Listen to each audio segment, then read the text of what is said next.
አሁንም የምትከታተሉት ያላችሁት ፕሮግራም በጋሼ ቤት ያደረግነው ያለውን ቆይታ ነው። ከምሳ ተመልሰናል። እናንተ ጋር ባል ጥሩ እንደሆነ እናምናለን። አሁንም ደግሞ ውይይታችን እንቀጥላለን። በድጋሚ እንኳን ያደረሳችሁ። የሚቀጥለው ጥያቄያችን የሚሆነው አሁን ባሉበት እድሜ ጋሼ 3 ትውልዶችን አይተዋል። ልጆ አሉ እና የልጅ ልጆ አለ እና በዚህ መሃል ከትውልድ ቅብብሎሽ አንፃር ሊስተካከል የሚገባው ነገር ምንድነው ብለው ያስባሉ? ከዛም በተጨማሪ ደግሞ ማሻሻልም ባይሆን ማጥፋት ደግሞ በዚህ ሁሉ ውስጥ ቢጠፋ ብለው የሚያስቡት ነገሮች ከትውልድ ቅብብሉ አንፃር ምንድነው ብለው ያስባሉ? ስለ ትውልድ ልዩነት የሶስተኛውን ትውልድ አይተሃል ነው የምትይኝ? ያልዘራነውን አናጭድም። ሁልጊዜ የዘራነውን ነው የምናጭደው። እኔ ለልጆቼ በአመት አንድ ጊዜ ምናልባት በጣም ተራርቀን ቆይተን ነው ብዙ ጊዜ እንደ ዛሬው ትውልድ የምንቀራረብበት ጊዜ አልነበረም። በተለይ በቤተክርስቲያን አገልግሎት ላይ ስትሆኑ ስራ አለ፣ አገልግሎት አለ። አብዛኛውን ጊዜ ውጭ ነው የሚያልቀው ጊዜውና ከልጆች ጋር ያለ ግንኙነት በጣም ይራራቃልና ያንን አላስተዋልንም ነበርኛ በነበርንበት ትውልድ። ግን እያዋልን እያደር ነገሮች እየተመለከትን በኋላ ለማሻሻል ሞክረናል። ግን ነገሩ ከቆየ በኋላ ብዙም ለማስተካከል አስቸጋሪ ነው።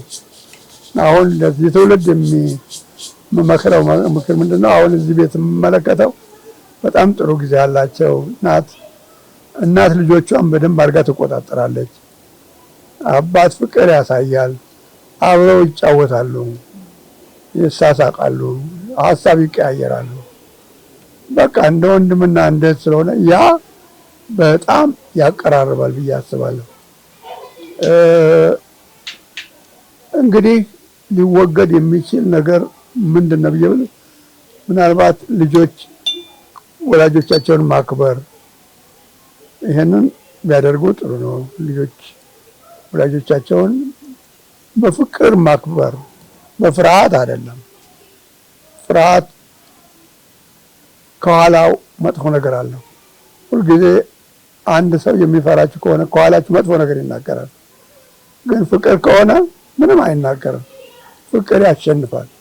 በፍቅር ልጆችን አንድ ላይ መያዝ፣ ምንም ነገር ምስጢር አድርጎ አለመያዝ፣ ምንድነው በህይወታቸው ውስጥ ሊያጋጥማቸው የሚችለውን ነገር ከልጅነታቸው ጀምሮ እንዲለማመዱስ ማድረግ፣ ያ የበለጠ ቤተሰቦችን ትውልድን ያቀራርባል ብዬ አስባለሁ። እኛ የምንኖርበት ዓለም ሌላ ዓለም ነው። የትኛውም ትውልድ ክፍተት አለው። ይገርማቸዋል። በተለይ አሁን የውጭ ልጆች ለትንሽ ጊዜ ነው ጊዜያቸውን የሚያጠፉት ከኤሌክትሮኒክስ ጋራ ነው ያላቸው፣ ከኮምፒውተር ጋራ ከሚጫወቱት ነገር ጋራ ጊዜያቸውን ከወላጆች ጋራ ማጥፋታቸው፣ ያ ደግሞ በጣም የሚያራርቅ ነገር ነው። እሱ አሁን ቀርቶ ባልና ሚስት እንኳን የሚነጋገሩበት ጊዜ የለም። ባልም ለብቻው ከስልኩ ጋራ፣ ሚስትም እንደዚሁ፣ ልጆችም ሁሉም የራሳቸውን ህይወት የራሳቸውን ዓለም ነው የሚመሩት። ስለዚህ ጊዜ እንዲወስዱና አብረው የሚጫወቱበት፣ አብረው የልባቸውን የሚከፋፈሉበት፣ ፍቅራቸውን የሚከፋፈሉበት ጊዜ ቢኖር ያንን እንትናል። ይሄ ከኮምፒውተር ጋራ ከሌሎች ነገር ጋራ ጊዜን ማጥፋት ቢቀነስ፣ እሱ ቢወገድ ጥሩ ነው ብዬ አስባለሁ። ይሄ ይጠቅማል። በተረፈ እንግዲህ ነው ያለኝ። ከዚሁ ጥያቄ ጋር አያይዘው በጌጃ ቃለ ሕይወት ቤተክርስቲያን ውስጥ ጥሩ የህብረት ጊዜ ነበረ ይባላል እና እሱን ማስመልክቶ እንዴት ነበረ የነበረው የህብረት ጊዜ? ከዛም ህብረትን ለማጠናከር ደግሞ ምንድን ነበር የምታደርጉት? ለኛም ደግሞ ተጨማሪ ለቃልዮትም ቤተክርስቲያን ወጣቶች ብቻም ሳይሆን ለሁሉም ወጣቶች ምንድነው ብናረግ የሚሻለው የሚያስተካክለው የሚሉትን እስቲ በእርሶ አስተያየት። የመጀመሪያዊቱ ቤተክርስቲያን አሁን ነው ቃልዮት የተባለችው መሰረተ ህይወት ቤተክርስቲያን ነች። የመሰረተ ህይወት ቤተክርስቲያን ምእመናን በጣም ህብረት ነበራቸው። እሁድ ብቻ ለአምልኮ እና ለጸሎት ብቻ የሚሰባሰቡበት ጊዜ አልነበረም። ትርፍ ጊዜያቸውንም አብረው እንዲያጠፉ ቢያንስ በወር አንድ ጊዜ አብረን የምንቆርስበት አብረን የምንበላበት ጊዜ ነበረ። ምንድነው የሚሉት ፈረንጆች እንደ ፓትሎክ ይሉታል፣ ወይም ደግሞ ምንድነው ይሉት ይሄ ይዘን የምንመጣው ምግብ በሳህን የሳህን እንጀራ ይዘን እንመጣለን። እሱን አንድ ላይ አድርገን እንበላ ነበረ። እሱም አንድ ችግር ፈጠረ አንድ ጊዜ። ምክንያቱም ሁሉም የተለያየ ስታንዳርድ ስላለው የሚመጣው አንዱ ሽሮ ይዞ ይመጣል፣ አንዱ ሌላ ነገር ይዞ ስለሚመጣ ትንሽ በሴቶች መካከል ችግር ስለተፈጠረ ከዛ በኋላ ያንን ችግር ወዲያው እንትን ብለን ቀርፈን በአንድ ላይ የምናደርግበትን ነገር ቤተክርስቲያን እንድታደርግ ተደረገ። ቤተክርስቲያን መብአ የሆነ ነገር ተሰበስባለች። ከዛ በኋላ ያንን እንደ የምሳ ሰዓት ሁሉም አንድ አይነት ምግብ እንዲበሉ እናደርግ ነበርና በዛ አይነት ሁኔታ እየተገናኘን አብረን እንጫወታለን። ኳስ ጨዋታ ነበረ፣ የፉትቦል ነበረ፣ ቫሊቦል፣ ገመድ ጉተታ፣ ብዙ ልዩ ነገሮች አብረን የምናጠፋበት ጊዜ ነበር እና ሌላው ቁጭ ብለን የምንወያይበት ጊዜ ነበረ። ስለ አንዳንድ ጉዳዮች፣ ስለ ቤተሰብ፣ ስለተለያዩ ነገሮች ቁጭ ብለን ተወያይተን የበለጠ የሚያቀራርበን ነገር፣ ልብ ለልብ የሚያገናኘን ነገር እናደርግ ነበር። በዛ ምክንያት አንድ ቤተሰብ እንደሆን ራሳችን እንቆጥር ነበር። አንዳችን ለሌላችን የማሰብ ጉዳይ፣ ሌላው ሲቸገር ለዛ ችግር መፍትሄ መፈለግ፣ ሀዘን ሲኖር በጣም በቃ ብዙ የተለያዩ ነገሮች የተፈጠሩት አንድ ላይ በመሆን ይሄ ቤተክርስቲያን እሁድ ብቻ ተገናኝቶ የሚለያይ ቤተክርስቲያን በጣም እንደ ወንድማማች ያለ ህብረት ሊኖር በጣም ያስቸግራል። ስለዚህ አንደኛው አሁን የማየው በዚህ በባይብል ስተዲው ትገናኛላችሁ፣ ጥሩ ነው። ከዛም በተረፈ ደግሞ በእሁድ መጨረሻ ማለት በወር አንድ ጊዜ የጌታ ራት ሲደረግ ታደርጋላችሁ አይቻለሁ። ያ ግን በቂ አይደለም ብዬ ነው የማስበው ነው። አሁን ሰው እየበዛ ስለሄደ ግሩፕ እያደረጋችሁ ተከፋፍሎ እንደገና ደግሞ አንድ ላይ የሚሆንበት ቀን የአንድነት የተከፋፈለ ጊዜ እየሆነ ምን ብታደርጉት በጣም ለቤተ ክርስቲያኒቱ ይጠቅማል ብዬ አስባለሁ። እንግዲህ በዚህ በኩል ያለኝ ይሄ ነው። ጋሼን እናመሰግናለን። አሁን ደግሞ በአጠገባችን የጋሼ ቤተሰቦች አሉ። መጀመሪያ ባለቤታቸው ስማቸውን ያስተዋውቁና አንድ አይነት ጥያቄ ነው የምጠይቃቸው። በትውልዱ መሀል ያለውን ክፍተት ለማጥበብ እና ለማጥፋት ምን ቢደረግ ጥሩ ነው ብለው ያስባሉ? እንደሱ አስተያየት። ስሜ ጽጌ ነው የሚባለው። ጽጌ ተክለማርያም እባላለሁ። የተወለድኩት አዲስ አበባ ነው። ያደግኩትም አዲስ አበባ ነው። ሌላ ሀገር አላውቅም። የተማርኩትም አዲስ አበባ ውስጥ ነው። ከአዲስ አበባ አልወጣሁም። አሁን ግን ከአዲስ አበባ ወጥቼ ራቅ ወዳለ ከተማ ነው ያለሁት። ትውልድ በአብያተ ክርስቲያናት ውስጥ ሲታይ ብዙ ጋፕ ያለ ይመስላል። ትንሽ ጋፕ አለ ብል ይሻለኛል። ትንሽ መራራቅ አለ። ይሄ ነገር ደግሞ ዛሬ አይደለም የተጀመረው። በእኛም ጊዜ ከኛም በፊት በነበሩት ጊዜ ነበረ። ትውልድ ለመድረስ ወይኛ ዝቅ ማለት ነበረብን ወይስ እነሱ ወደኛ መምጣት ነበረባቸው? እስካሁን ድረስ አልተገለጠልንም ይሄ ነገር እና ትውልድ ደግሞ ካልታቀፈ ቤተክርስቲያን አታድግም። ትውልድ ካልተያዘ ቤተክርስቲያን አትራመድም። ስለዚህ ትውልድ ማለት የሚተካ ማለት ነው። ለብዙ ዘመናት ስለ ትውልድ ጸልየናል። እግዚአብሔር ይመስገን ሲያገለግሉ እያየናቸው ነው። ብዙ ትንንሾች፣ ብዙ ወጣቶች በትልልቅ ነገር ያገለግላሉ። ደስ ብሎናል። ይህንን ማየታችን ጥሩ ነው። ከኛ ጋር ወይም ከፍ ካለው እድሜ ጋር ለመገናኘት ያለን ግንኙነት መስመር እንዴት እንደሚስተካከል በጸሎት ይመስለኛል። እግዚአብሔር ቢረዳን ብንጸልይና ብናየው ጥሩ ነው። ወይ እኛ ዝቅ ለማለት ወይ እነሱ ወደኛ ለመምጣት። እኛ ዝቅ ማለት አቅቶን ከሆነ እግዚአብሔር ደግሞ እንዲያሳየን እንፈልጋለን። እናመሰግናለን ወይዘሮ ጽጌ። አሁን ደግሞ የአቶ ፍስሐ ሙሉጌታ ባለቤት ብሌን አለች። እሷ ደግሞ በተመሳሳይ ጥያቄ ከትውልድ ጋፑን እንዴት ይሻሻላል የሚለውን እናም ደግሞ እሷም በምታገለግለውም በሴቶችም በህፃናትም አገልግሎት ዘርፍም ያየችውን ደግሞ የተሻለ የሚባል ሀሳቦችም ካየችው ችግሮች አንጻር ደግሞ ያየችውን መፍትሄዎችም ደግሞ በዛው አድርጋም እሺ አመሰግናለሁ።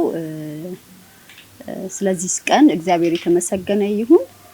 እንግዲህ ዮርዲ እንደጠየቅሽኝ ያው የትውልድ ነገር በጣም አሳሳቢ በጣም ልናስብበት ልንጨነቅበትና ብዙ ልንሰራበት የሚገባ ነገር ነው። ምክንያቱም የትውልድ ክፍተት በጣም ብዙ ችግሮችን ያመጣል። ከስራችን ያሉ ትውልዶች ቤተክርስቲያንን ካልተረከቡ ጉዳቱ በጣም ሰፊ ነውና ያ እዛ ላይ በደንብ መስራት እንዳለብን ያው ሁላችንም እናውቃለን። ግን አሁን የትውልድ ክፍተትን በምን እናጥብ የሚለው ሐሳብ እኔ እንደማስበው ወጣቱ የራሱ የሆነ እይታ የራሱ የሆነ አመለካከት አለው። እንግዲህ ደግሞ ትልልቅ እናት አባቶች ደግሞ የራሳቸው እይታና የራሳቸው አመለካከት አለ። ያንን ማሳረቅ ያለብን ይመስለናል። ግዴታ እኛ ወደ እነሱ መውረድ አንችልም፣ እነሱ ደግሞ ግዴታ ወደኛ አስተሳሰብ ይምጡ ማለት አንችልም። ስለዚህ ምንድነው ቅድም ቴቴም እንዳለችው ዝቅ ማለትን ከኛ ነው የሚለምዱት፣ እኛ ስናሳያቸው ነው እንትን የሚሉትና ሌላው ትልቁ ነገር ማየው ሁሉ ጊዜ ወጣቶችን እኛ ስንፈልጋቸው ነው ምናያቸው ወይ እነሱ ጋር የምንሄደው። እነሱ ሲፈልጉን ብዙ ጊዜ አንገኝም፣ በተለያየ ምክንያት አንገኝምና እኔ ለቤተክርስቲያንም በጣም ማሳስበው ነገር ለወጣቶች መገኘት አለብን። እነሱ ፕሮግራሞች ላይ መገኘት አለብን፣ የሚያደርጉት ነገሮች ላይ መገኘት አለብን። የሚያማክሩንን ነገር ጆሮ ሰተን ማዳመጥ አለብን። እኛ ባይታየንም ግን ጊዜ ወስደን ከነሱ ጋር መነጋገርና መመካከር ያለብን ይመስለናል። ምክንያቱም በእንደዚያ መንገድ ነው እነሱን ወደኛ የምናስጠጋውና እኛ ቤተክርስቲያኖች በጣም ብዙ የተባረኩ በጣም የሚወደዱ በጣም የሚያሳሱ ወጣቶች አሉ።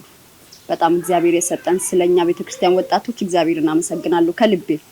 ምክንያቱም እኔ እቀርባቸዋለሁ ማለት እችላለሁ፣ በደንብ እቀርባቸዋለሁ። ብዙዎችን አብሬ ጊዜ አሳልፋለሁ፣ ፕሮግራሞቻቸው ላይ ሲጋብዙኝ ይገኛለሁ።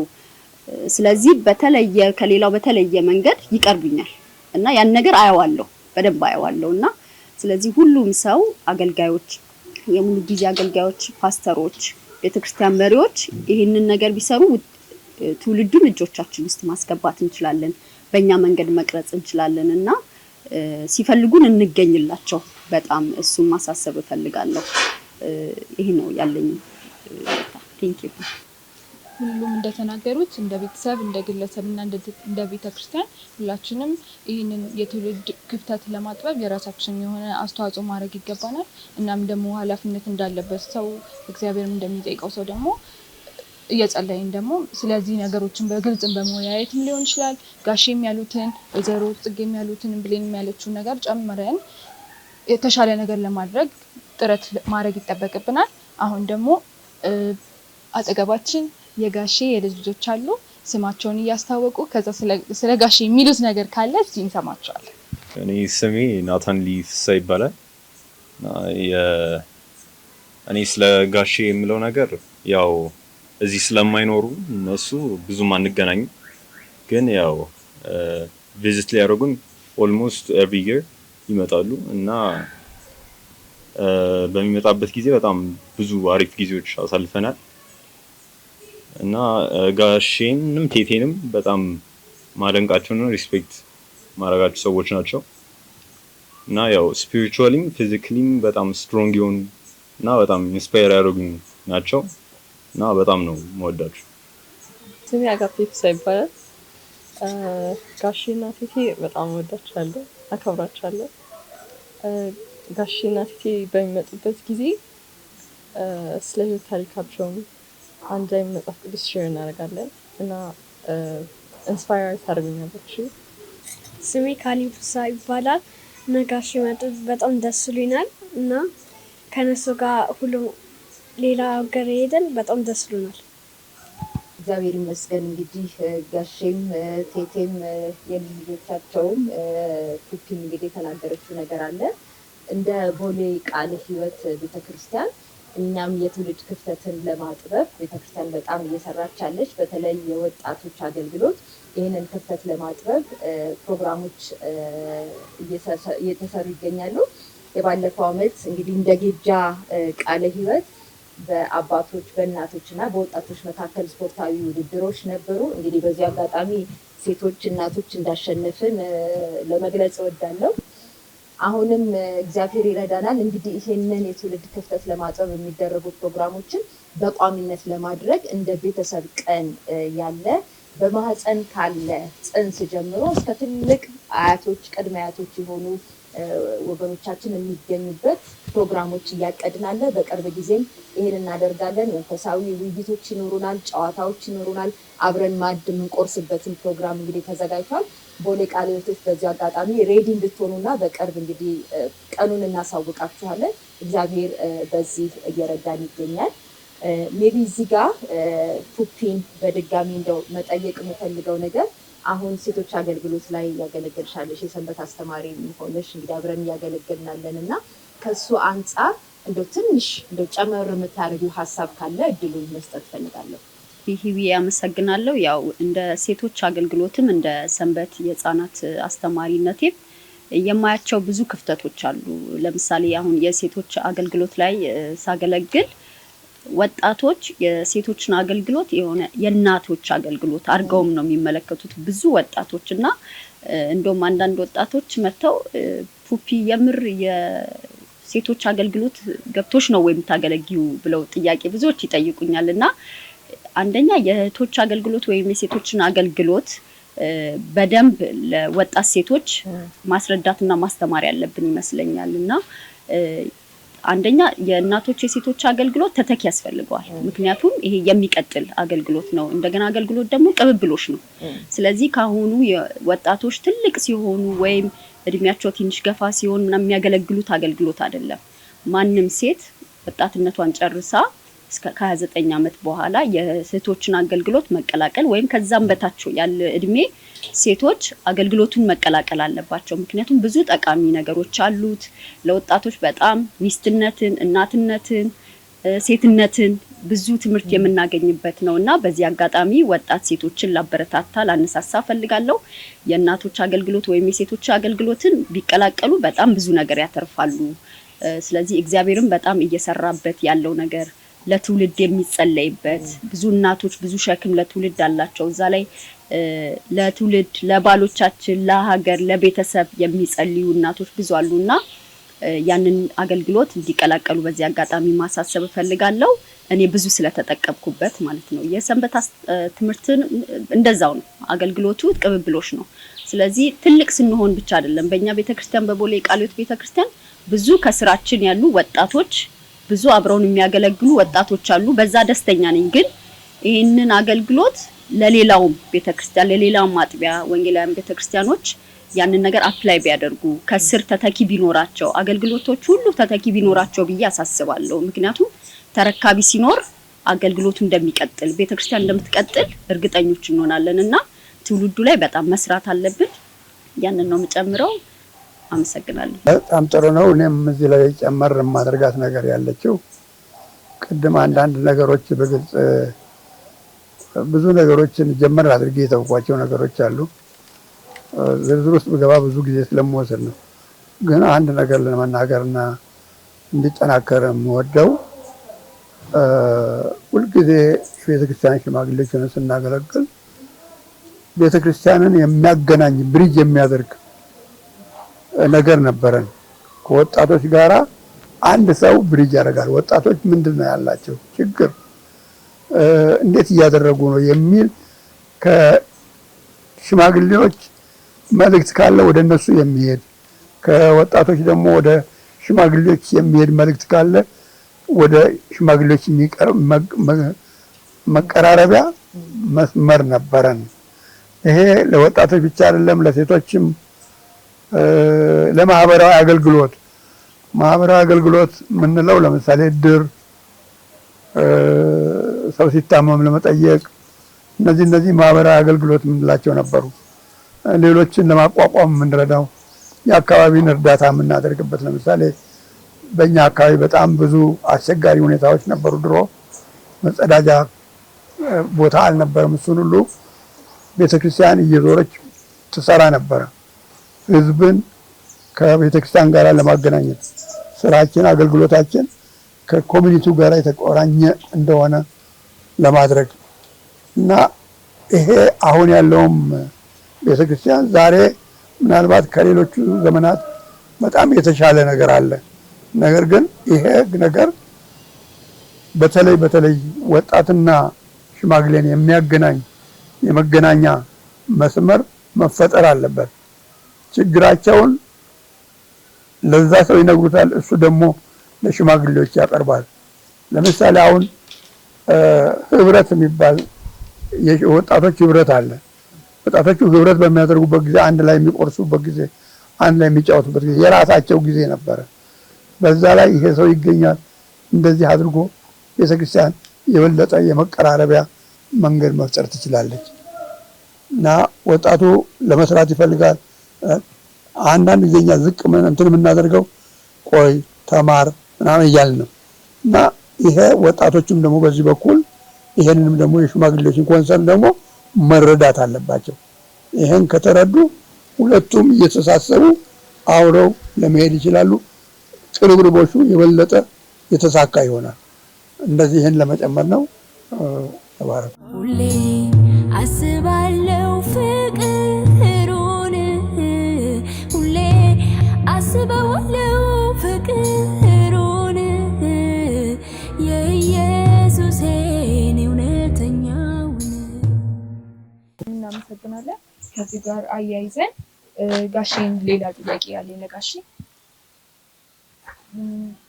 በወጣትነት ዘመናችሁ በቤተክርስቲያንና ከቤተክርስቲያን ውጪ የነበራችሁ ጓደኝነት እንዴት ነበር?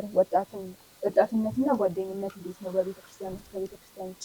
ከዛም ደግሞ አሁን በዚህ ዘመን ደግሞ ስታዩት ወጣቱ የሚያሳልፍበት መንገድ በምን አቅጣጫ ነው ብለው ነው የሚያዩት? እንዴት ነው ማለት በእርሶ እይታ ወጣቱ እኛ ወጣቶች የምናሳልፈው የጊዜ አጠቃቀም ሊሆን ይችላል፣ ሁኔታ ሊሆን ይችላል እና ቤተክርስቲያን ውስጥም ሊሆን ይችላል፣ ከቤተክርስቲያንም ውጪ በሌላው የስራ በትምህርት ዘርፋችን በስራችን እንዴት ነው በእርሶ እይታ ምንድን ነው ቢሆን ይሻላል ብለው የሚያስቡት? ከዛም በተጨማሪ እንዴት ነው የእርሶስ ጊዜ እንዴት ነበረ? በወጣትነት ጊዜ እንግዲህ እኛ የኖርነው ቤተክርስቲያን በመጣሁበት ጊዜ ቅድም ያላወሳሁላችሁ ዘማሪዎችም ነበር፣ ኳየር ውስጥም ነበር። በዛ በብዙ ነገር ውስጥ አልፈናል። እንደገና እየወጣን መሰክር ነበረ። ትራክት እናድል ነበር በየመንገዱ። አንድ ላይ ተሰብስበን መዝሙር እንዘምር ነበር። ደግሞም አንዳንድ ጊዜ መመስከር ስንፈልግ ግሩፕ እንፈጥርና እርስ በርሳችን እንከራከራለን። ሌሎች ሰዎች ይሰበሰባሉ። በዛን ጊዜ የኛ ክርክር ይጦፍና አሁን ምስክርነቱ ይጀምራል። እኛ ላላ እናደርገዋለን። ከዛ ብዙ ሰዎች ወንጌል እንዲሰሙ ይደረጋል። ይህ አንዱ አይነት መንገድ ነበረ ድሮ የምንሄድበት። ሌላው የግል ነገር ብዙውን ጊዜ የምንፈልገው ወንድማማቾች ክርስቲያን ወንድሞችን ከሌላም ክፍለ ሀገር የሚመጡ በጣም ፍቅር ነበረን። ጌታን የሚያውቁ ልጆች ወጣቶች ስናገኝ አብረን ማሳለፍ፣ አብረን መብላት፣ አብረን መጠጣት፣ የተለያዩ ውይይቶችን ማድረግ፣ ቃለ እግዚአብሔርን መከፋፈል፣ እንደዛ ነበር። ሌላው እሑድ ጥቂት ቤተክርስቲያን ስለነበሩ በየቤተክርስቲያኑ እንሄድ ነበር፣ እንዞር ነበር።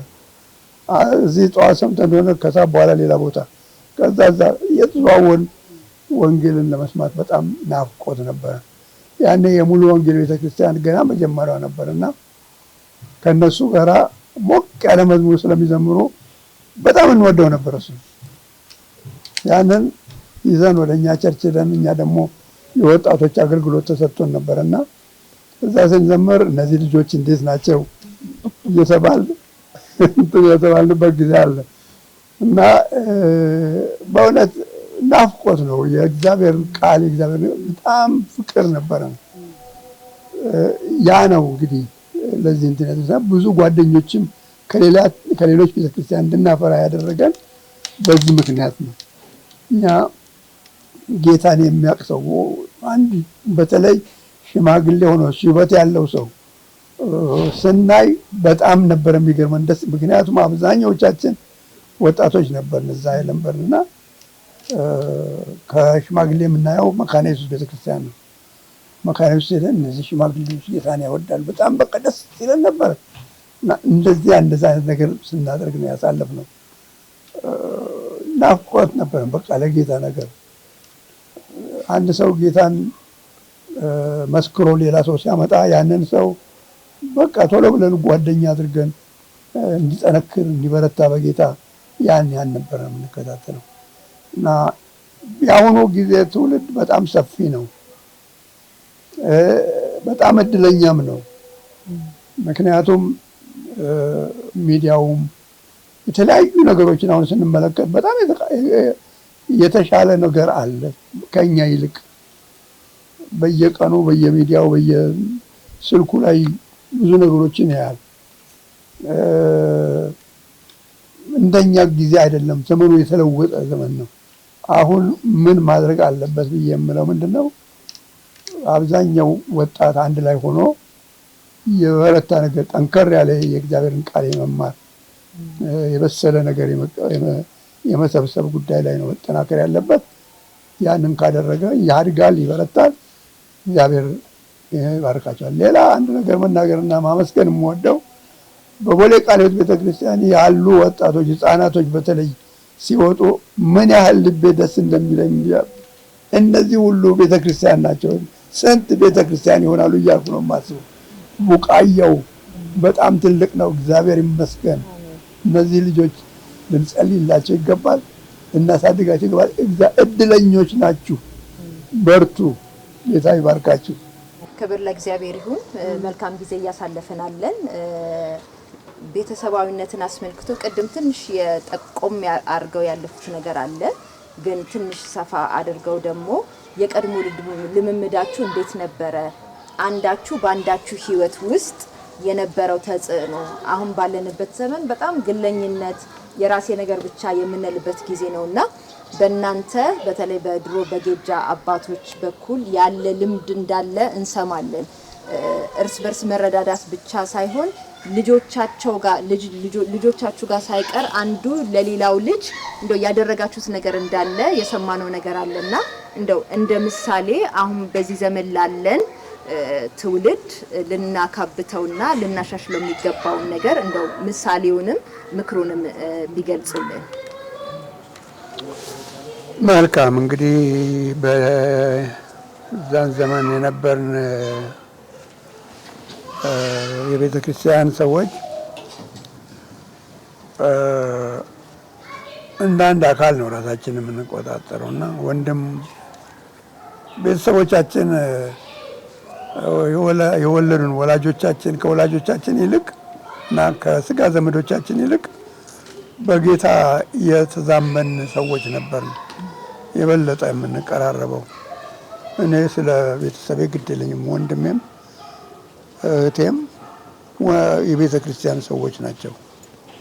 በእውነትም ነበረ ደግሞ በተግባር የተገለጠ ነገር ነበረ።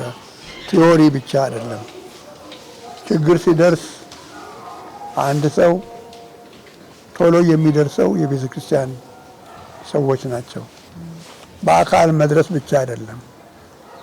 ጓዳችን ሁሉ ክፍት ነበር። የአንዱ ጓዳ ባዶ ቢሆን ወዲያው ይሞላል። ሁሉ ነገር እንዲኖር ይደረጋል። በጣም የሚገርም የፍቅር ህብረት ነበረ። ሌላው ያገባኛል የሚል ሌላው ሰው ወስቁሎ እንዲታይ አይፈለግም። በተቻለ መጠን እርስ በርሳችን እንጠያየቃለን፣ እንረዳዳለን። ሌላው ደግሞ በርትቶ እንዲሰራ ይደረጋል። የሚሰራው ደግሞ እርስ በርሱ ይረዳዳል እና ቤት ለቤት የጓዳችንን ሴቶች ከሴቶች ጋር ወንዶች ከወንዶች ጋር ያለውን ህብረት በጣም አድርገን እያጠበቅን የኖርንበት ዘመን ነበረ። አብረን በጥሩ ሁኔታ ነው ያሳለፍነው። ይሄ ትውልድም ይሄንን ካልተለማመደ በእውነት ፍቅር ምንድነው ተግባራዊ ፍቅር ነው መሆን ያለበት። ፍቅር ህይወት ያለው ሲሆን ነው። ቲዮሪ ብቻ ሲሆን ፍቅር ዋጋ የለውም። ፍቅርን በተግባር መግለጽ አለብን።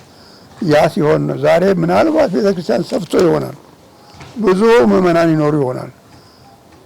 ምንም ይሁን ምን ቤተክርስቲያን በተለያዩ በግሩፕ ከፍሎ እርስ በርስ በአንድ ላይ ደግሞ እንደገና ያ ነገር ሌላ ግሩፕ ተፈጥሮ እንትን እንዳይባል እንደገና ደግሞ እነዛ ግሩፖች በአንድ ላይ ደግሞ የሚሆኑበትና ልክ ያለ ምንም እንትን የአሰራር ለዋላ አሰራር እንዲመች እንጂ ልዩነት ለመፍጠር እንዳልሆነ ታስቦ እንደዚህ አይነት ቢደረግ የበለጠ ጥቅም ይሰጣል። ያኔ እንዲህ ነበር የምናደርገው።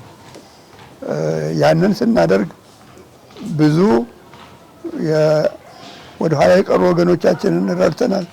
በመንፈሳዊ ድካም እንኳን ወደ ህይወታቸው ውስጥ ያለውን ነገር ምንድነው የምናደርግ እነሱ በርትተው በመንፈሳዊ ህይወታቸው እንኳን እንዳይደክሙ ይደረጋል። ከእነዚህ እንደ ምሳሌ ብንጠቅስ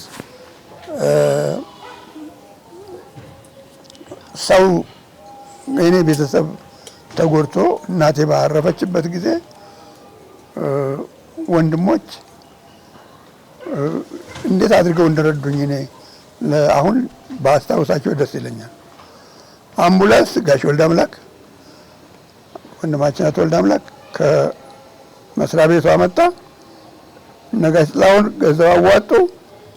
ሌሎቻችን ሁሉ እዚህ አዲስ አበባ እዛ አገሩ ገጠር ሄደን የምንተናገድበትን ነገር ሁሉ እዚህ ተዘጋጅቶ ነው ሄደው አዲስ አበባ ተዘጋጅቶ ሄደ። ይሄ እንደ አንድ በጣም ህዝብን ያስተባበረ ነገር ነበረ እና ልበሉ ምንም ነገር እጃችን ላይ አልነበረም። ግን እንደዛ አይነት ወንድሞች እና ወገኖች ከኛ ጋር ሆነው ያንን ችግራችንን እንደተወጣን አስባለሁና ይሄ አይነት ህብረትና አንድ ላይ መሆን የበለጠ ያስተባብራል። ወንድሞች አብረው ቢሆኑ መልካም ነው የሚለው አንድም ይሄንን የሚመለከት ነውና እና በጣም ብዙ ነው ሀሳቡ፣ ግን በዚህ ላይ እቺ ነው ባጭሩ አቀርባለሁ። እሺ ሜቢ እዚህ ላይ ጋሽ ሙልጌታ እንግዲህ ያላነሱ ትንሽ ነጥብ ላንሳ። ያው ለዚህ ዘመን ላለን አማኞች ጠቃሚ ስለሆነ ማለት ነውና ስንጨዋወት ጠቅሰውታል። ግን በመካከላቸው ችግረኛ ካለ በሆነ ነገር የተጎዳ ሰው ካለ ለዛ ሰው እቁብ ሁሉ እንደሚሰበስቡ፣ እቁቡ ደግሞ በዕጣ አይደለም። ያንዱ ችግር የእያንዳንዱ ሰው ችግር ይገለጥና በጣም ከፍተኛ ችግር ላለው ሰው ቅድሚያ ይሰጠዋል። ከሱ ደግሞ አነስ ያለ ችግር ላለው ደግሞ ሁለተኛ እያለ እየተሰጠ እንደዛ ነበር የሚሄዱት የነበረውና አንዳቸው በሌላኛቸው ህይወት ውስጥ እንዴት ጣልቃ ይገቡ እንደነበረ ቤቱ ደከም ያለ ሰው ሲኖር እንኳን ያ ሰው ሳያቅ በተለይ ወደ ገጠር አካባቢ ቤት እንኳን በአንድ ቀን ሰርተው ያን ሰው ወደዛ ወደ ተሻለ ኑሮ ውስጥ እንዲገባ ያደርጉ እንደነበረ ሲያጫውቱኝ ነበርና ይሄ ትልቅ ምሳሌነት ነው። ሌላው ባንዳቸው በሌላቸው ልጆች አንዳቸው በሌላኛቸው ልጆች መካከል እንግዲህ እንደ ምሳሌነት እንግዲህ ስመጥቀስም ሊሆን ይችል ይሆናል። ግን ጋሽ ሙልጌታ የኔም ባለቤት ፈቃደ ጥላሁንን መጀመሪያ ስራ ያስያዙት እሳቸው ናቸው። የክረምት ስራም ቢሆን ግን እሳቸው ናቸው ስራ ያስያዙት። እንግዲህ አንዱ ለሌላ ሰው ጋሽ ጥላሁን ደግሞ ወንድማችን ደስታን እሳቸው ስራ አስይዟልና አንዱ ለሌላው ልጅ ያገባኛል ብሎ ምንድነው ምን ክፍተት አለ ብለው እንዲ እርስ በርስ ተዋወቁ ነበር፣ ይታያዩ ነበርና ይሄ እንግዲህ በዚህ ዘመን ላለን ቅዱሳን ሳይቀር ትምህርት ልንወስድበት ለራሴ ብቻ ሳይሆን ለወንድሜ ለህቴ መቆረስ የሌላ ሰው ህይወት ውስጥ ገብቶ እንዲህ አይነት ፍቅር እምነትን በተግባር የምናደርግበትን እንግዲህ ትምህርት ያየንበት እንግዲህ ጥሩ ምሳሌ የሆኑ አባቶችና እናቶች ናቸው እንግዲህ በመካከላቸው ያለውና በእነሱ ህይወት እግዚአብሔር ስለሰራ እኛም የምንማርበትን ነገር ስላገኘን እግዚአብሔር እናመሰግናለን። ክብር ለእግዚአብሔር ይሁን። መድረክ ላይ ቃል ለማካፈል ሲወጣ ከመውጣቱ በፊት አባቶች በደንብ ነው የሚያዩት። የጎደለ ነገር ካለ አስተካክለው ነው፣ ክራባቱ ተሻፎ እንደሆነ ክራባቱን አስተካክለው ነው መድረክ ላይ። ምክንያቱም ሰዎቹ እሱን እያዩ በክራባቱ ወይ ባለባበሱ እንዳይወሰዱ ቀልድና ምናምን እንዳይመጣ ለሰው ነው የሚጠነቀቁት። ለሚመለከተው ለኦዲየንሱ ይጠነቀቃሉና በደንብ ታዝበው ነው። አንደኛው ሙሉጌታ ነው እንደውም ቼክ የሚያደርጋቸውና አንዳንድ ከረባቱን ፈቶ እነሱን ከረባት አውልቆ ከረባቱን ይቀይርላቸዋል። ደግሞ ደስ የሚለው ከምንድነው ጎዳና ተዳዳሪ በጎዳና ያለ ተመስክሮለት ወደ ጌታ ሲመጣ እንዳለ ሰውነቱን ስታዩት እንዴት ነው ሰው ፊት መቅረብ ያስፈራዋል፣ ይቸገራል። ግን ወንድሞች በጣም ሳያቸው ልብሳቸውን አውልቀው በነጠላ ካኔቴራ ይሄዳሉ፣ አውልቀው ይሰጡትና ምን አዲስ ሰው ያደርጉታል። እነዛ ሰዎች ተተክለው ነው የሚቀሩት። ምክንያቱም ፍቅር አይተዋል፣ ርህራሄን አይተዋልና አይመለሱም። በዚህ ጊዜ ግን ምናልባት ሊበዙብን ይችላሉ። ግን ብንመለከታቸው አዲስ ለሚመጡ ሰዎች ብንመለከታቸው፣ የሚሳቀቅ ሰው ካለ እሱንም ብንመለከተው፣ ምክንያቱም እንደ ወንድሞች ሆኖ እንዲያገለግል ምንም ነገር እንዳልጎደለበት አጠገብህ አለን እንዲባል ያስፈልጋል ብዬ አስባለሁ። ክብር ለእግዚአብሔር ይሁን። እንግዲህ ጥሩ የበዓል ጊዜ እያሳለፋችሁ እንዳለ እናምናለን። እኛም እንግዲህ እዚህ በጣም ጥሩ በሆነ መስተንግዶ ውስጥ አለን። ከዚህ በመቀጠል ደግሞ እንግዲህ በፊታችን ዳቦ አለ። እንግዲህ እንደ ኢትዮጵያዊ እንደ ባህል ጋሽ ሙሉጌታ ዳቦን ይቆርሱልናል። ከዛ እንግዲህ ጥቂት የቀሩን ጥያቄዎች አሉን። እሱን የምንቀጥል ይሆናል። አብራችሁን ቆዩ። በድጋሚ መልካም በዓል። አንተ ጀምር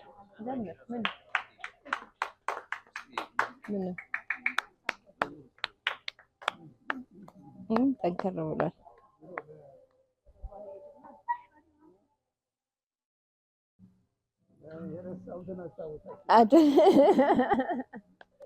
በድጋሚ እንኳን ለጌታችን ኢየሱስ ክርስቶስ የትንሣኤ በዓል በሰላም አደረሳችሁ።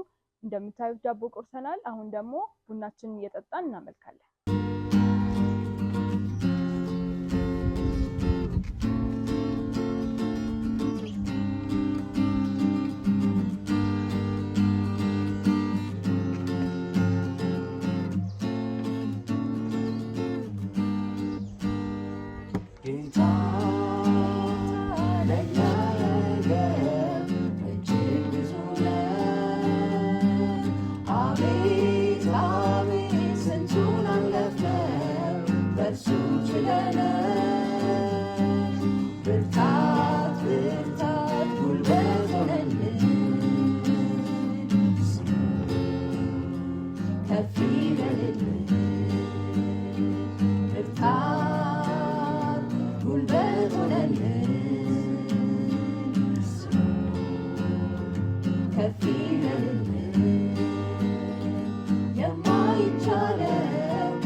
ሲቃጣ ይዞ ያስቀረ የነ አብርሃም የይስሐቅ አምላክ በድል መርቶናል ስሙ ይባረክ። ጌታ ጌታ ለእኛ ያደረገው እጅግ ብዙ ነው። አቤት አቤት ስንቱን አለፍነው በሱ ችለነው። ብርታት ብርታት ጉልበት ሆነልን ከፍ ይበልልን። ብርታት ብርታት ጉልበት ሆነልን ከፍ ይበልልን። ስንቱ ታለፈ ተረግጦ በግር ሳያንሰራራ ዳግመኛ ላይኖር የአንበሳውን መንጋጋ ዘግቶ አቆመን ጌታ ጸጋውን ሞልቶ።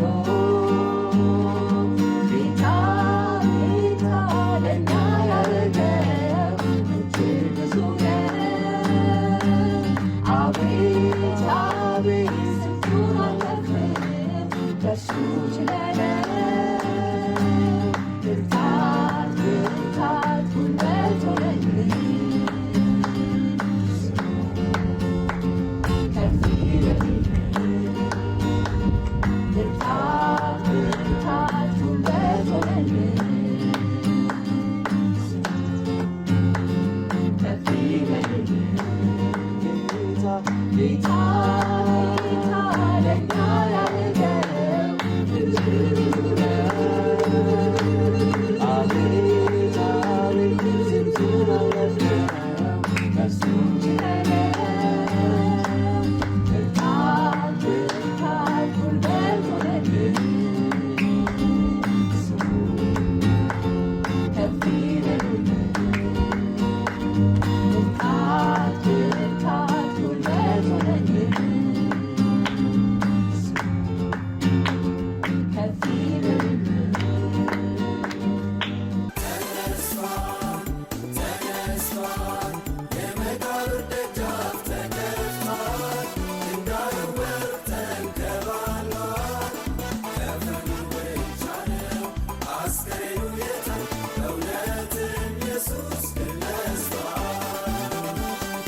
ስለነበረን የአምልኮ ጊዜ እግዚአብሔር የተመሰገነ ይሁን። ለጋሽ ያለኝ የመጨረሻ ጥያቄ ምንድነው? የቦሌ ቃለ ሕይወት አዳራሻችን እኔ እንኳን በማውቀው ድሮ የነበረውን አስታውሳለሁኝ። ከዛ አሁን ደግሞ ወደ ትልቁ አዳራሽ ገብተናልና ጋሼ ደግሞ ሲያዩት ደግሞ ምንም ካልነበረበት ነው ከዛ አሁን ወደ ትልቅ ነገር የመጣ ነውና እንደው ሲያዩት ምን ይሰማውታል? ከዛም ደግሞ ጋር አያይዘው በጌጃ ቃለ ሕይወት በነበረው ጊዜ የአባላት ተሳትፎ እንዴት ነበረ?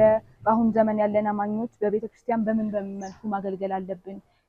ጊዜያችንን እንዴት አድርገን ነው መስጠት ያለብን? በሙያችን ሊሆን ይችላል፣ በመንፈሳዊም ነገርም ሊሆን ይችላል እና እንዴት አድርገን ነው ይሄንን ነገር ማስታረቅ ያለብን?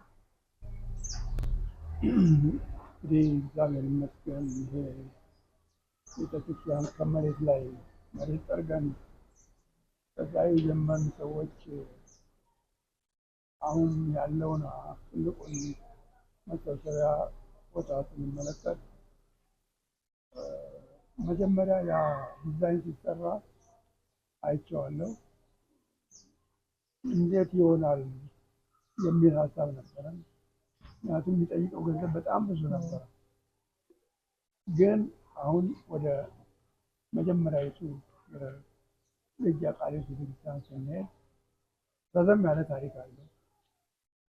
በፈረንጆች ቤተክርስቲያን ነበር የምናመልከው። እነሱ ጠዋት ያመልካሉ፣ ከእነሱ በኋላ እኛ ገብተን እናመልክ ነበረ እና እንድንለቅ ከዛ ቦታ ይፈልጉ ነበር። ልቀቁ፣ የራሳችሁን ቦታ አዘጋጁ እና ከዛ ነጎሼት አድርገን 1 ብር ብናወጣ እነሱ 1 ብር ሊሰጡ፣ ለ1 ብር 1 ብር። ከዛ ምን ተደረገ? ቤተክርስቲያን ገንዘብ ማዋጣት፣ እያንዳንዱ አባል ገንዘብ ማዋጣት ተጀመረ እና የቴምፕሬቸር መለኪያ ታውቃላችሁ፣ ትልቁ ተሰርቶ እና ያ ቴምፕሬቸር ሲሞላ ስንት ዲግሪ ላይ እንዳለ አሁን ገንዘቡ በዛ በዲግሪ ነበር የሚታየው። ይሄን ያህል ደርሰናል ዛሬ። ይሄን ያህል መጨረሻ 30,000 ብር በደረሰ ጊዜ በጣም ብዙ ገንዘብ ነበር እና ያንን 30,000 ብር ይዘን አሁን ገጃ ቃልዮት ቤተክርስቲያን የተሰራበት ቦታ ላይ የመሰረተ ክርስቶስ ቤተክርስቲያን እነሱ ነበር ያን ቦታ ያገኙት እና የገዙት 20,000 ብር ነው የገዙት ያን ቦታ እና እናንተ እዚህ አባል የላችሁም፣ የእኛ አባሎች በዚህ አካባቢ ነው ያሉት፣ እናንተ ሌላ ቦታ ፈልጉና ይሄን ለእኛ ስጡን አልናቸው። እነሱም በጣም የምንግባባ ሰዎች ነውና እሺ ብሎ ሰጡን እና እነሱ ወደዚህ ወደ እስራኤል ጋራጅ አካባቢ አሁን ያለውን ቦታ አገኙ። እኛ ደግሞ እዛ ቦታ ላይ ጀመር። ይሄ ቦታ ሲጀመር መጀመሪያ የቃለ ሕይወት ቤተክርስቲያን ናት ማለት አጠቃላይ ብዙ ስደት ነበረ በዛ ስደት ምክንያት ወደ አዲስ አበባ ተሰደው የመጡ ሰዎች የሚያርፉበት ቦታ አልነበራቸውም። ስለዚህ እዛ የነበሩ ቤተክርስቲያናት 20 ሳንቲም አዋጥተው እያንዳንዱ ቤተክርስቲያናት አባል 20 ሳንቲም አዋጥተው 20,000 ብር ያ ቦታ ተገዛ እና እኛ ቤተክርስቲያኑን ለመጀመር 30,000 ብር ብቻ ነበር። ቦታው የቃለ ሕይወት ቦታ ነው። በኋላ ግን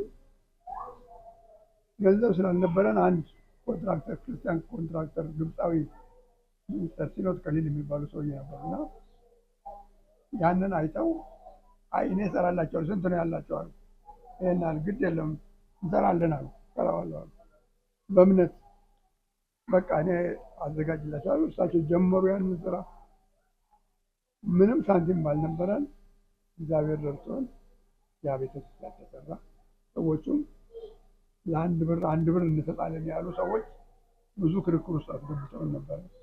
ዝርዝር ውስጥ አልገባም። የሆነ ሆኖ እግዚአብሔር ረድቶን ያ ቤተክርስቲያን ተሰራ። ያንን ህንፃ ለመስራት ብዙ ዲዛይኖች ወንድሞች ብዙ ቦታ ሄደዋል። ወንድማችን አቶ አብርሃም አሁን አሜሪካ ነገር ነው ያለው። እሱ የሚያውቀው አንድ አርኪቴክት ጀርመን ነበረ።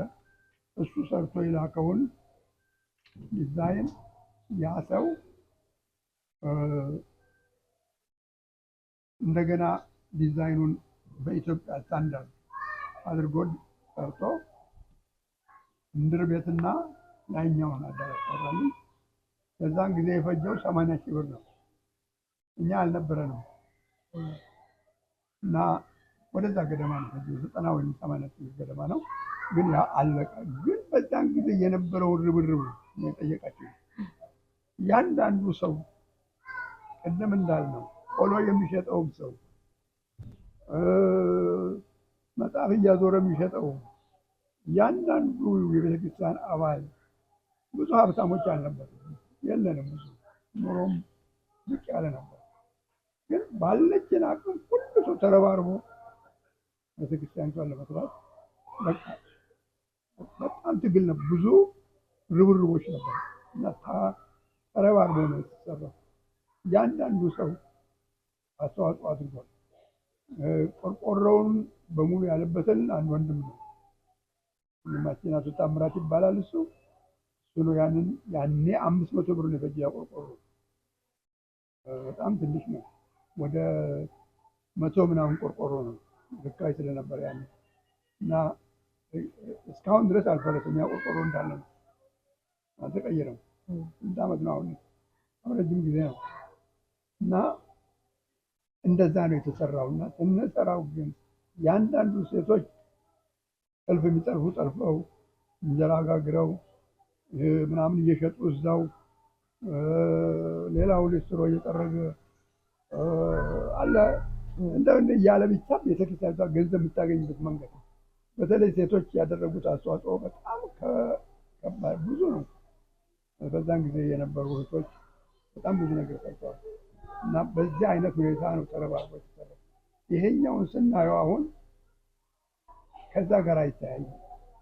ምክንያቱም አሁን ብዙ ሪሶርስ ያለበት ሰዎች ያለበት ግን የገንዘቡ እንትን በጣም ቀላል ነው እና ትምህርት ቤት አለ፣ ትምህርት ቤት ገንዘብ አለ። አሁን የተለያዩ ነገሮች ገቢዎች አሉ።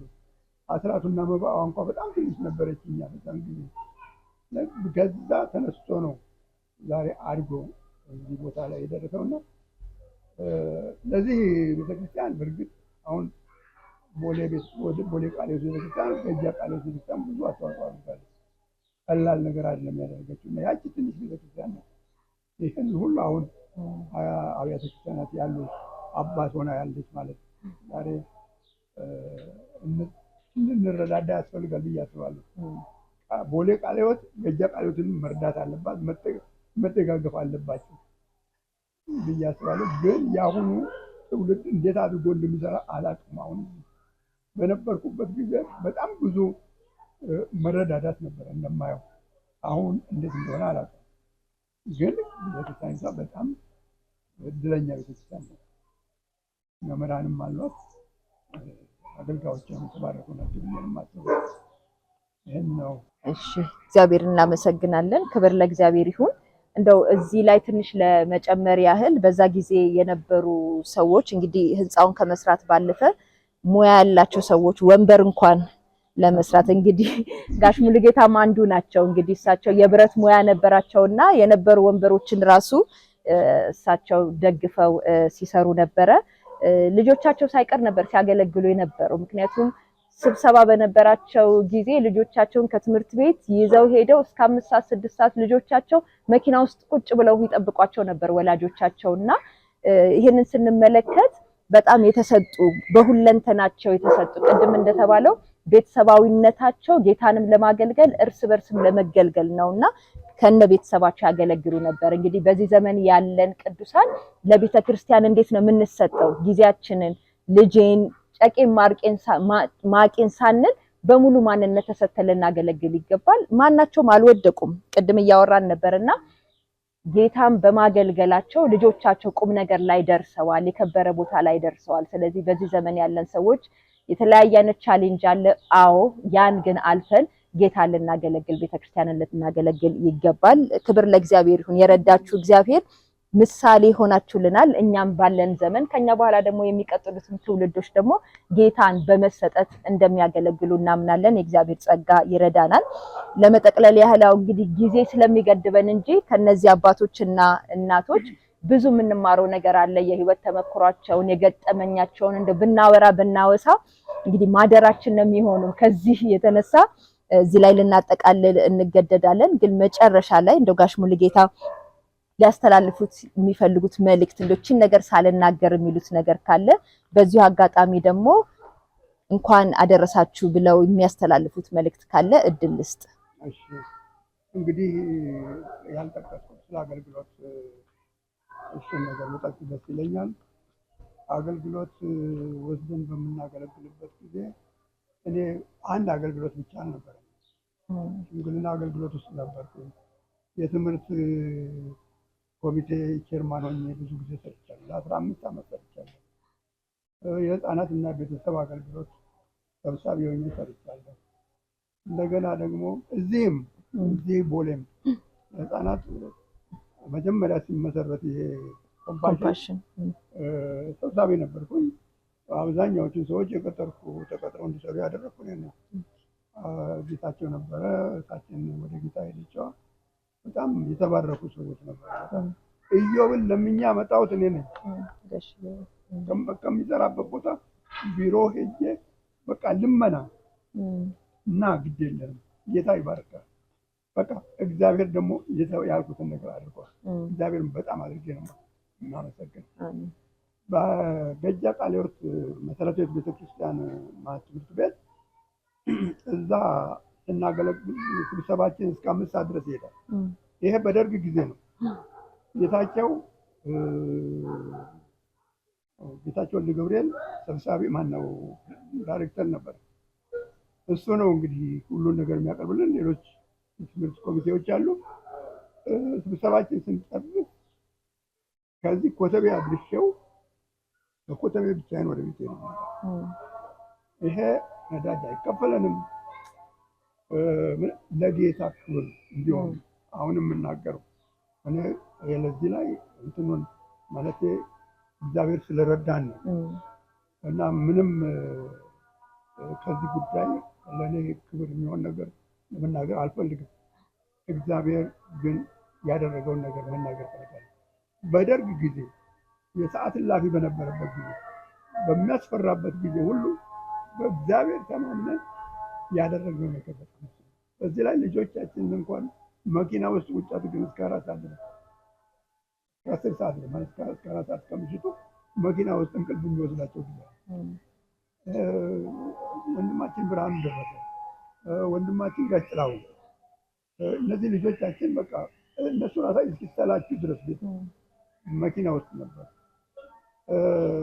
ይህን ስናደርግ አንድ ቀንም ባለቤቶቻችን ሚስቶቻችን አንድ ቀን እንትን ብለውን አምርረው አያውቁም። ደስ የሚለኝ አብረን ነበር ያገለገልን። ወንዶች እዛ ስንሆን ቤት ያሉ ሴቶች ምግብ አዘጋጅተው ይጠብቁናል። ልጆቻችንን እንኳን እንትን ብሎ ለምን እንዲያደረግ የሚል ሰው አልነበረም። ምክንያቱም ስራው ለጌታ እንደሆነ ያውቃሉ። ግን ከዚህም ሁሉ በላይ እግዚአብሔር የጠበቀን አስቡ። በዚህ ክፉ ነገር ውስጥ ሁሉ የጠበቀን እግዚአብሔር በዛ ሰው በሚሞቱበት ዘመን የጠበቀን እግዚአብሔር የታመነ ነው እና ዛሬም ብታገለግሉ ወጣቶች የዚያ ቤተክርስቲያን አገልጋዮች በእውነት በታማኝነት ካገለገላችሁ እግዚአብሔር ታማኝ ቤታቸውን ይሰራል። እግዚአብሔር ዳዊት ነው እሰራለሁ ቤትን እሰራለሁ ያለው እግዚአብሔር የኛም ቤት ሰራ። አንዳችንም ከነበርነው ሰዎች ቤት ያልነበረን ሰዎች አልነበርንም። ይሄ ከጌታ የተሰጠ ነው። እንደዚህ ሙሉ ሆኖ ልባል ሳንቲም ለምሳሌ ቤተክርስቲያን ሳደራጅ ያኔ ይሄ አሁን እንደዚህ መበተኑ 400 ብር በየወሩ ለነዳጅ ተሰጥቶኝ ነበር።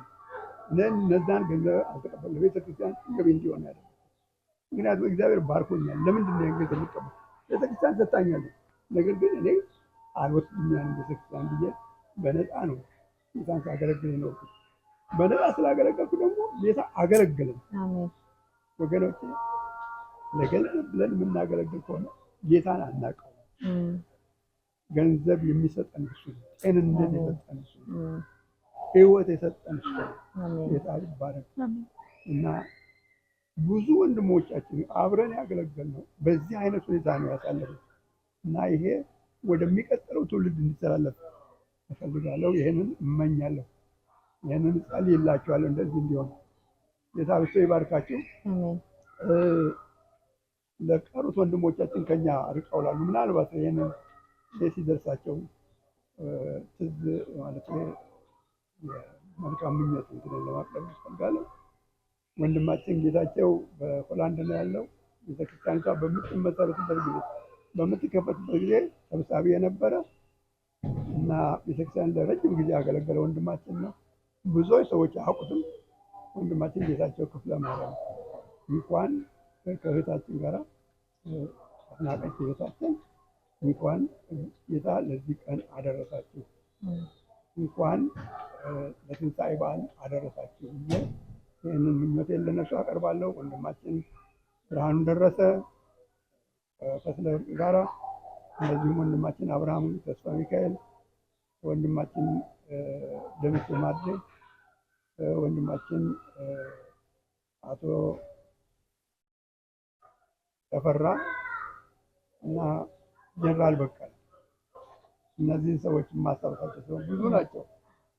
እንኳን ለትንሣኤ ብርሃኑ አደረሳችሁ ብዬ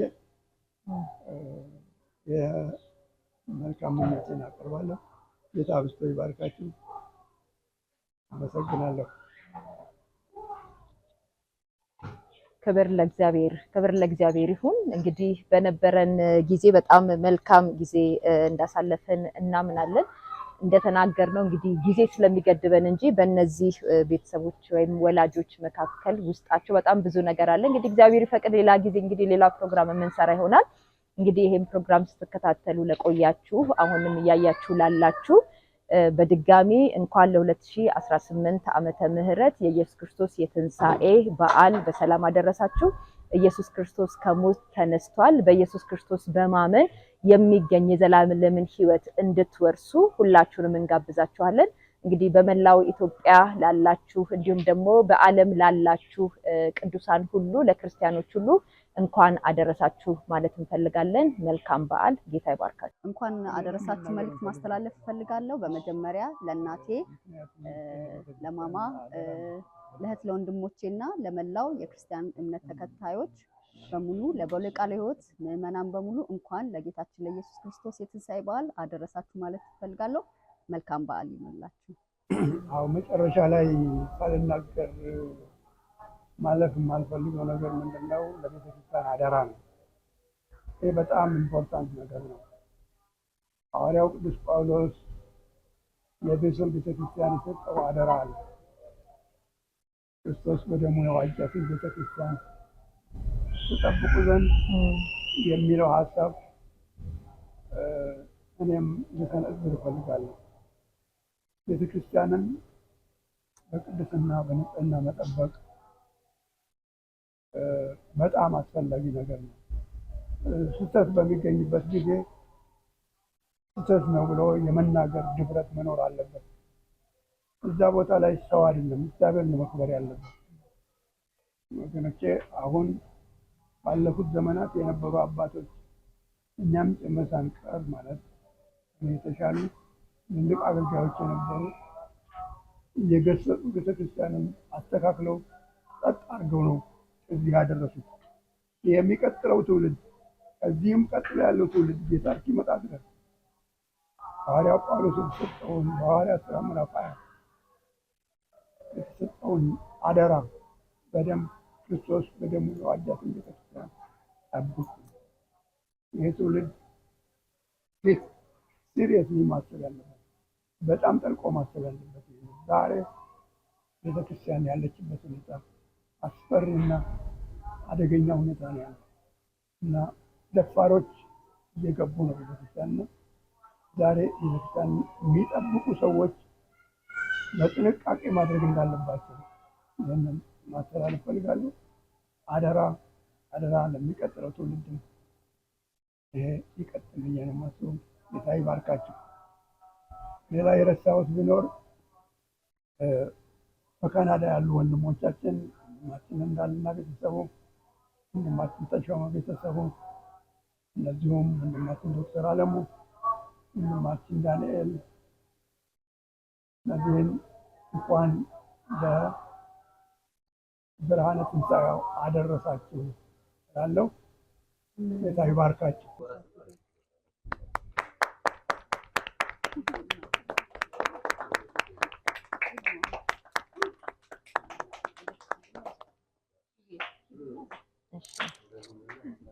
እስካሁን በነበረን ቆይታ መልካም ጊዜ አብረን እንዳሳለፍን እናምናለን። እንግዲህ ወጣቶችም ልጆችም እናቶችም አባቶችም ሁላችንም የሚጠቅም መልካም ትምህርት እንግዲህ የያዝን ይመስለኛል። በተለይ ጋሽ ሙሉጌታ ደግሞ ስለ ህይወታቸው ስላሳለፉት ነገር፣ ስለ መንፈሳዊ ህይወት፣ ስለ ወጣትነት ያሳለፉትን ሼር ያደረጉን ነገር በጣም ለህይወታችን አስፈላጊና ጠቃሚ የሆኑ ነገሮች ናቸው። እናም እግዚአብሔር ይባርካቸው። ከዛም ደግሞ በተጨማሪ ከጠዋት እስከ ማታ ድረስ ብሌን ጌታቸው እናም አቶ ፍስሐ ቤት ነው የምንገኘው። መስተንግዷቸው በጣም ከመነግራችሁ በላይ በጣም አሪፍ ነበረ። እነሱም በለፉበት በደከሙበት እግዚአብሔር ይባርካቸው። ከዛም ደግሞ ከካሜራ ጀርባ ሆነው ደግሞ ሲያገለግሉን የነበሩት የቃለ ሕይወት ሚዲያ ቲም አባላቶች እግዚአብሔር ይባርካቸው። ሌላም ደግሞ እዚህ ቤት ያለነው ሁላችንም እግዚአብሔር ይባርከን። ለሁሉም እግዚአብሔር የተመሰገነ ይሁን። መልካም የትንሣኤ በዓል ይሁንልዎ። እናመሰግናለን። ይገርማል ስራህ ይገርማል ችሎታ ይገርማል ፍቅር ይገርማል ማዳን ይገርማል ፍቅር